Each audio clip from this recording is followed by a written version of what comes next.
Здравствуйте, мои дорогие! Сегодня я вам покажу, как я оформляю и что я готовлю на Новый год. Я не меняю блюда на Новый год, они у меня почти каждый год одинаковые. Может быть, что-нибудь прибавляю. Все блюда старые, из наших 80-х, 90-х годов, проверенные временем. Начнем готовить, мои дорогие.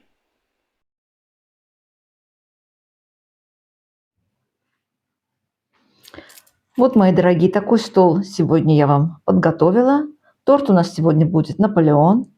Рецепт классический, его всегда можно приготовить заранее, поэтому он очень-очень удобен для Нового года.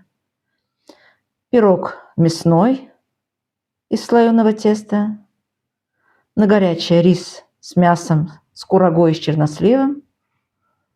Получается очень вкусно. Классические салаты, которые присутствуют всегда, это винегрет и столичный салат.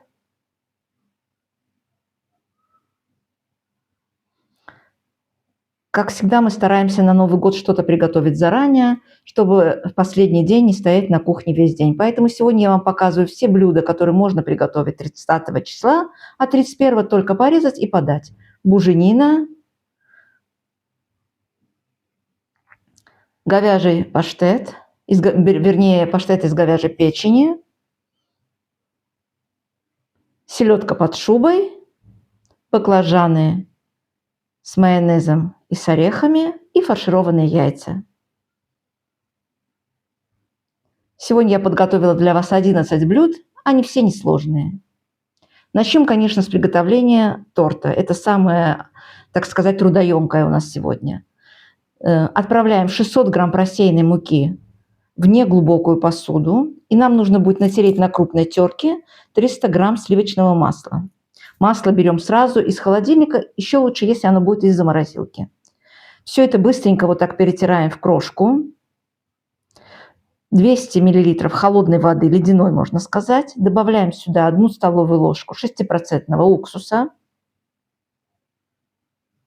и 1 чайную ложку соли. Перемешиваем. Тесто нам нужно сделать быстро, чтобы это масло у нас не растаяло. Делаем лунку, отправляем воду туда и замешиваем ложечкой. Тесто не нужно месить долго руками, нужно просто-напросто его все собрать в один комок. Чем быстрее мы это сделаем, тем лучше. Тесто рубленое у нас сегодня. Собрали тесто в один комок. Нужно его разделить на 10 частей.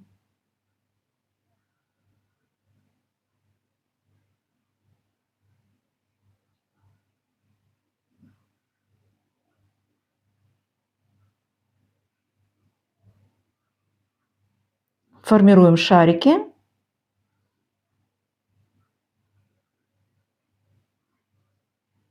И отправить нам нужно будет все это в холодильник. Накрываем пленочкой, конечно. Если будете печь сегодня, то отправляем в заморозилку хотя бы на час. Если будем печь завтра, то в холодильник на всю ночь. Раскатывать я буду на бумаге. Можно, конечно, все это раскатать на силиконовом коврике, но на бумаге намного удобнее. Вы не будете никуда ничего переносить. Вырезаем крышкой. Крышка у меня 26 сантиметров. Все эти остатки нам еще пригодятся, тесто для крошки. Накалываем вилочкой и отправляем в духовку на 200 градусов. Духовка должна быть разогретая. Выпекался корж у меня 12 минут, 10-12 минут. Вот до такого розовенького цвета, румяненького. Вот этот кусочек у нас собрался уже из остатков. Это пойдет все на крошечку. Раскатываем точно так же тоненько-тоненько и выпекаем. Вот такие коржи получились. 10 коржей и большой такой кусочек на крошку. Для крема, сегодня крем у меня будет сливочное масло со сгущенкой. Отправляем 250 грамм сливочного масла комнатной температуры и 1,5 банки сгущенки. Это приблизительно 600 грамм.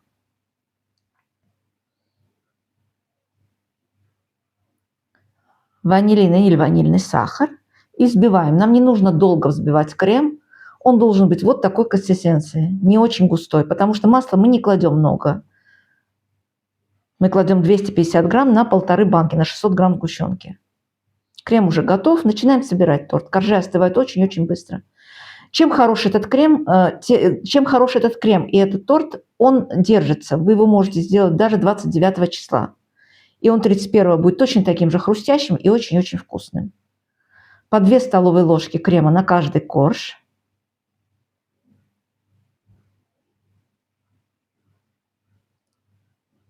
Конечно, легче будет вам сделать, если вы делаете первый раз Наполеон. Положите все 10 коржей на стол, распределите крем равномерно и потом уже сложите на каждый корж 2 столовые ложки, чтобы у вас хватило крема. Оставшийся корж, который мы выпекали для обсыпки, измельчаем. Можно одеть торт в кольцо, можно и не одевать. Обсыпаем торт крошкой, готовой уже, и сахарной пудрой. На этом этапе, если вы сделали его раньше, накрываем пленочкой, кладем в холодильник. Вынимаем. Сейчас я порежу. Торт бесподобный, хрустящий и очень-очень вкусный. Кто не любит крем со сгущенкой, может, конечно, заменить на заварной. Вот такой торт у нас получается. Для буженины нам сегодня нужно будет. Сейчас мы будем делать буженину. Для буженины нам нужно будет взять свинину. У меня это передняя ножка свинюшки, 1,5 кило. Спала по-гречески, по-русски не знаю, как точно называется. Знаю, что это передняя ножка. Натираем ее хорошенько солью и перцем. Делаем вот такие проколы. И укладываем туда порезанный чесночок. Приблизительно 4 зубчика нам понадобится. Каждый зубчик разделяем на 4 части. И вот так втыкаем в мяско наше. 2 куска фольги кладем друг на друга, крестообразно, а сверху лист пергамента. Перекладываем мясо туда, закрываем. Очень плотно вначале пергаментом, а сверху фольгой. Если вы кладете мясо в разогретую духовку, то начинаем отсчет времени сразу. Если духовка холодная, то приблизительно через 10 минут начинайте отсчет времени уже. Если у вас 1,5 кило свинины, то будем его запекать ровно 1,5 часа. 1 килограмм мяса запекается ровно 1 час. Рассчитывайте на это. Плотно-плотно прикрываем, закрываем все углы. Швом кверху. Нужно будет уложить его на противень мяса. Перекладываем в форму наш конвертик. И отправляем запекаться. 180 градусов. Духовка уже разогретая у меня была. Ровно через 1,5 часа вытаскиваю мясо из духовки. Открываю. Там, конечно, будет сок, который выпустила. Видите, как она у нас скукожилась. Выпустила сок. И отправляю снова в духовку на 20 минут. Перекладываю готовое мясо в чистую посуду. Закрываю крышкой и оставляю охладиться. И уже перед подачей на стол вытаскиваем мясо и нарезаем. Это тоже можно все сделать 30 числа. Даже если вы 29 числа запечете мясо, оно будет тоже очень-очень вкусное. Вот так выглядит уже готовая буженина. Для селедки под шубой нам нужно будет взять отварной картофель, отварную морковь, отварную свеклу, 1 луковицу и сельдь. Лук нарезаю полукольцами, тоненькими, отправляю в посуду. Селедка у меня уже без костей, я ее почистила. Все я беру по 200 грамм. 200 граммовая селедочка у меня и по 200 грамм овощи. Столовая ложка 6% уксуса. Все это перемешиваем хорошенько и оставляем в сторону. Пока будем натирать овощи. Овощи натираю на крупной терке. Морковка, картофель и свекла. Все у нас уже готово и начинаем укладывать. Форма у меня приблизительно 30 сантиметров на 20. Овальная вот такая. Картошечка, сверху майонез.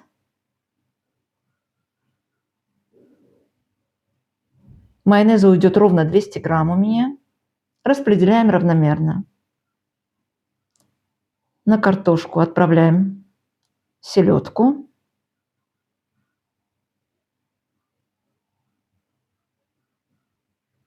Сверху морковь. Сверху майонез. Селедку я не покрываю майонезом.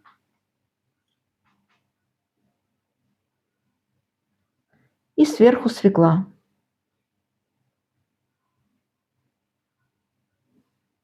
Распределяем равномерно. И точно так же все это промазываем майонезом.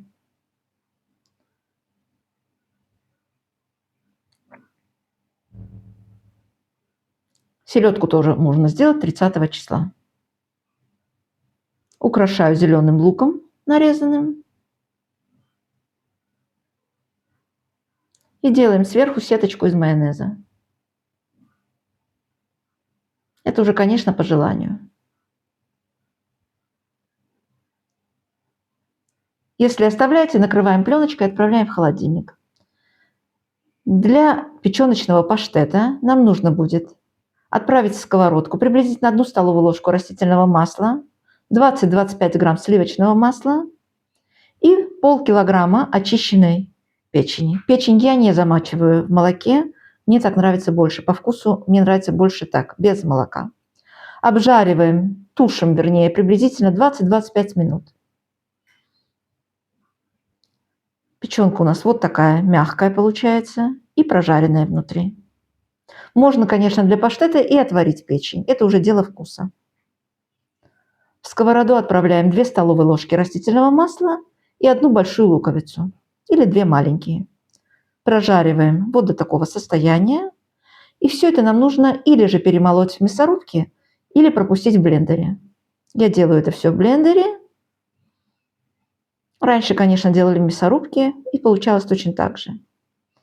Если получится у вас масса немножко густая, можно ее разбавить чуть-чуть горячей водичкой. Чайная ложечка соли на полкило печени и черный перец. Перемешиваем хорошенько.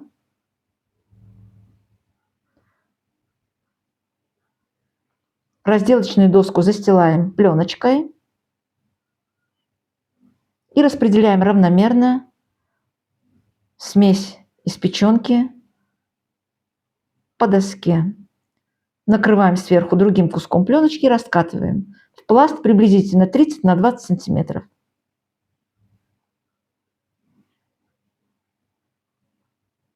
Нам понадобится 100 грамм сливочного масла, очень мягкого, комнатной температуры. Я его вытащила, наверное, 2-3 часа оно у меня постояло на кухне, чтобы оно легко мазалось вот так вот.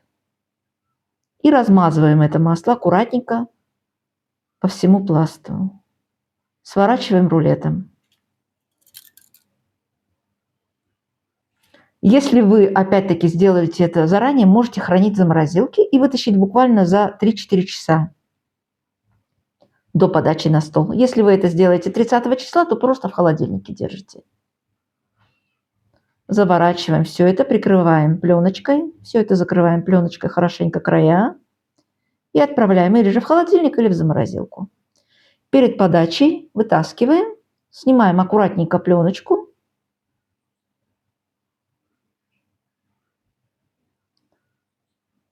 И нарезаем ломтиками.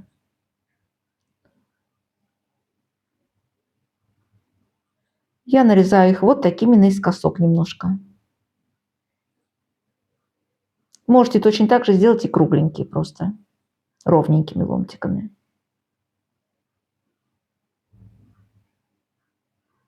Укладываем на стол, украшаем салатом и помидорками. Для винегрета нам понадобится отварные картофель, свекла, морковь, соленая капуста, соленые огурчики. И все это мы нарезаем кубиками. Фасоль красная, отварная или консервированная. На крупной терке я натираю только свеклу. Все остальные овощи я нарезаю. Свеклу я всегда натираю. Зеленый лук, свежий лук не добавляю. И зелень, кто какую любит. У меня сегодня кинза черный перчик, 50 мл растительного масла, кто какое любит. Все это хорошенько перемешиваем. За счет того, что мы свеклу натерли на терке, винегрет у нас тут же уже получается очень такого красивого красного цвета. Подсаливаем по вкусу, винегрет готов. Для столичного салата нам понадобится отварной картофель, отварная морковь, отварная куриная грудка, зеленый горошек, соленые огурчики и майонез. Все это я нарезала кубиками и отправляю в посуду. Морковка, мелко нарезанная куриная грудка, соленые огурчики, все по 200 грамм у меня сегодня, зеленый горошек 200 грамм, 3 отварных яичка мелко нарезанных и майонез. Все продукты, все подробно будет написано внизу под видео. Я специально сегодня все овощи взвешивала, чтобы так было легче для тех, кто первый раз все-таки готовит. Может, кому-то пригодится. Перекладываем в посуду, украшаем отварными яйцами и укропчиком. Столичный салат у нас готов.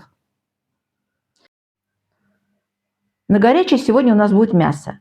Мы возьмем 1,5 килограмма любого мяса. Хотите баранину, хотите свинину, хотите курочку, нарезанную вот такими крупными кусками. Нам нужно будет ее посолить. 1 чайная ложка соли, чуть-чуть черный перец. Хорошенько все перемешать нужно будет. Можете взять нарубленную курочку, как я уже сказала, даже уточку можно взять. Перекладываем все это в посуду, где мы будем запекать мясо. И также можно это сделать и на сковороде, глубокой, на плите, без духовки. Лук у меня нарезанный вот такими полукольцами, 1 большая луковица. Перемешиваем хорошенько с мясом.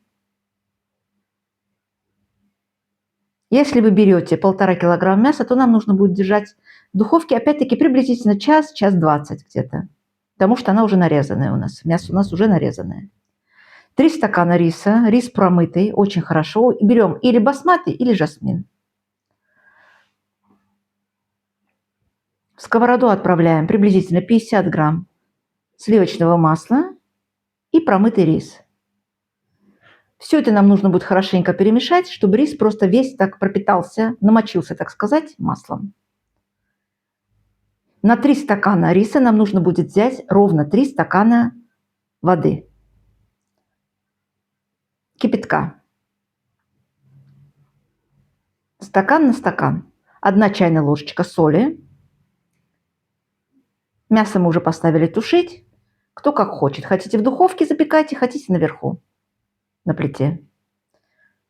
Перемешиваем рис, закрываем крышечкой, уменьшаем нашу, так сказать, плиту, мощность плиты и довариваем рис до готовности. Это занимает приблизительно около 15 минут.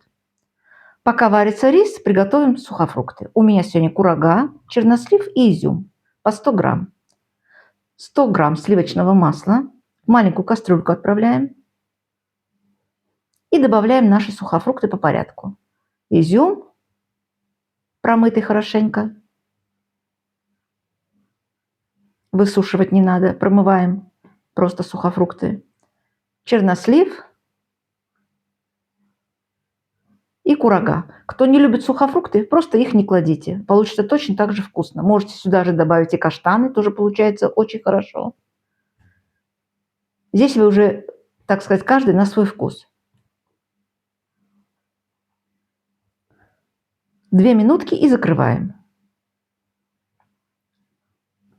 Рис у нас уже готов. Как только испарилась вся вода, рис уже готов. Видите, какой он рассыпчатый получается. Этим способом стакан риса на стакан кипятка у вас всегда любой рис получится вот такой рассыпчатый. Сейчас нам нужно будет положить бумажное полотенце под крышку, чтобы испарилась вся влага и чтобы у нас рис не стал кашей, а оставался вот именно таким рассыпчатым. Мясо у нас уже готово полностью. Мягкое оно уже у меня стало. И сюда я добавляю все сухофрукты. вместе с маслом, в котором тушились сухофрукты, потому что масло я не добавляла в мясо, как вы поняли уже. Перемешиваем хорошенько. Теперь нам нужно это оставить буквально на 5-10 минут, снова в духовку поставить или на плиту, чтобы мясо пропиталось всеми ароматами. Вот такое мясо у нас получилось. Мягкое-мягкое, тает во рту. Можете подавать отдельно мясо, отдельно рис, а можете подать все вместе, сразу в одном блюде. Кому как нравится, это уже на вас вкус. Для баклажан нам понадобится 3 баклажана, 3 демьянки, не крупные. Нарезаем кружочками и заливаем холодной водой. 1 чайная ложка соли. Оставляем буквально на 2 минутки.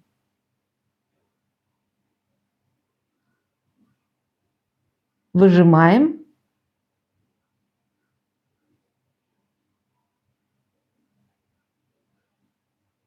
На сковороду отправляем любое растительное масло.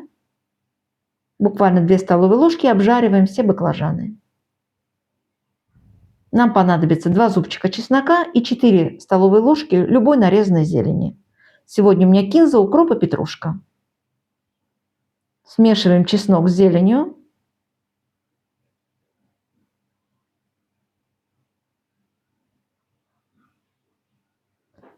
И нам нужно будет уложить слоями обжаренные демьянки, баклажаны обжаренные,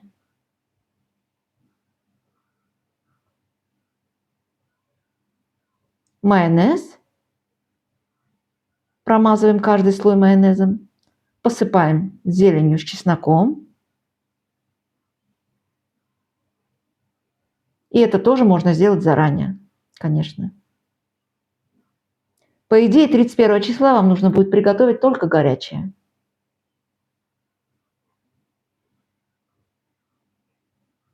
Для салата из свеклы нам нужно будет отварить 2 средние свеклы, приблизительно весом 250-300 грамм. Натираем на крупной терке, остужаем, натираем на крупной терке, подсаливаем. Добавляем сюда 50 грамм мелко нарезанных орехов, 1 или 1,5 зубчика чеснока мелко нарезанного и 2 столовые ложки майонеза.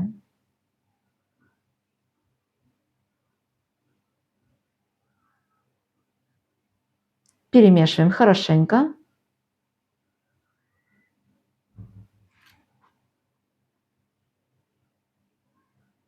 Перекладываем в посуду.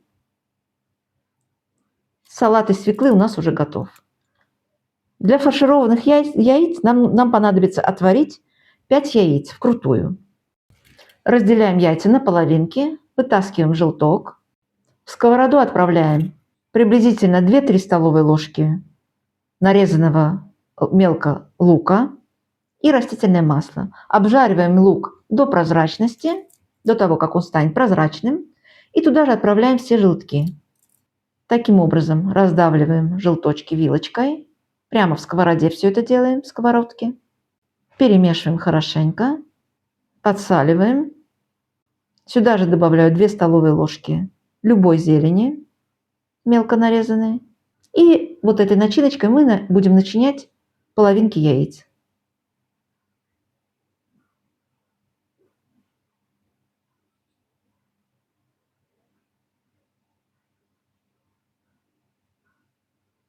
Вот так у нас получились фаршированные яйца. Для пирога, для мясного пирога нам нужно будет вначале, конечно, обжарить фарш. Для фарша отправляем в сковороду 3 столовые ложки любого растительного масла и 1 крупная луковица, мелко нарезанная. Обжариваем лук. Добавляем туда фарш. Полкило. Можете взять говяжий фарш, можете взять смешанный, можете взять мясо, какое вы любите. Даже можно курицу взять. Обжарим. Как только фарш поменяет цвет, вливаем 1 стакан горячей воды. Закрываем крышечкой и тушим до готовности.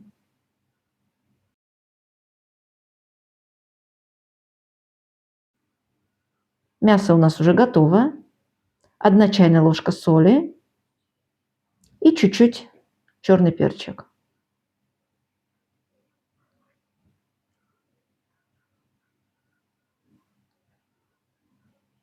Переносим в другую посуду и оставляем остудиться. Как только мясо у нас остыло, добавляем сюда 200 грамм сметаны или любого сыра типа Филадельфия, кто что любит. Получается вкусно и со сметаной, и с сыром. Перемешиваем хорошенько. Начинка для пирога уже у нас готова. Одно яйцо, 1 столовая ложка молока. Взбиваем хорошенько. Нам сегодня для пирога понадобится слоеное тесто. 800 грамм слоеного теста. У меня два куска. Первый кусок, первый пласт слоеного теста переносим на бумагу и на противень. Все края промазываем яйцом, для того, чтобы тесто у нас хорошо склеилось между собой.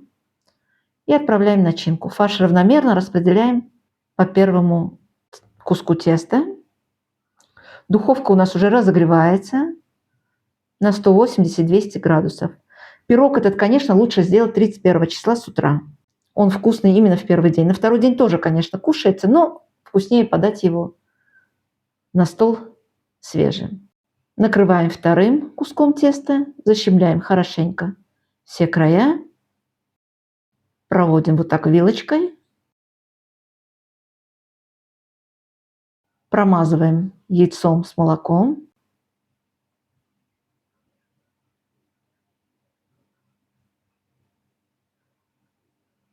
Нарезаем на кусочки.